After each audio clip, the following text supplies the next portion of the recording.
Şeyler söylenigenne salavat salmaygantil. Kıyamet gün Habibige söysen bolmak yokta.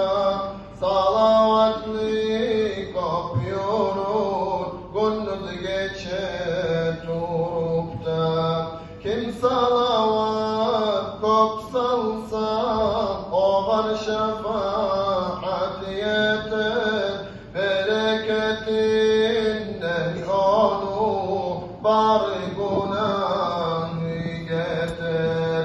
İman bulan ölmeye salavat bulur sebep. Nasip et Allah bizge dostuna tutma eder. Dostlarını in dostu seyli etken sen wallah.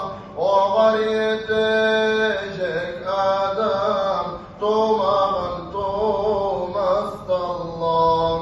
Oltu gülmü mahşarda şefaatin etegen. Ahir İsa baktirin kalk odu gel getegen. Oltu gülmü Allah'ına oğun sucda etegen. Bilevde eşitmegen hamdullah gayetegen. Oğar aytacak Allah başını gösterdiler.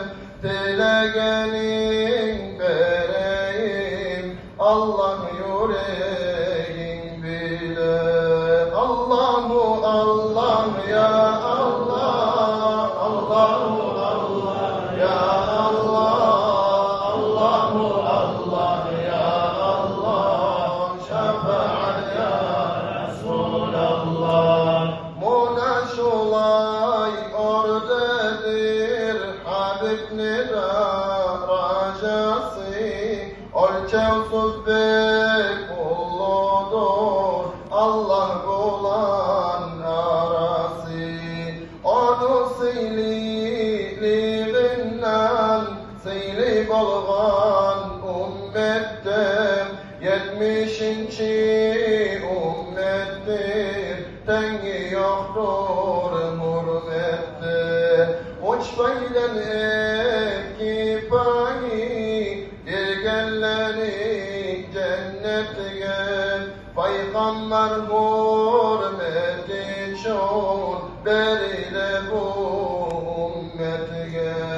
Munaşulay oradadır bizden peygamberimiz. Adından kurban olsun qarqara biz canimiz.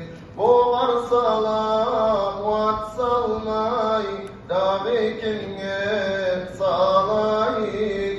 Ümmetinden etmakta maqtav Allah'ga layık. Kim suysa al Rasuldan kıyamet gün şefaat. Salavat salsın bugün adil eşitgen saat.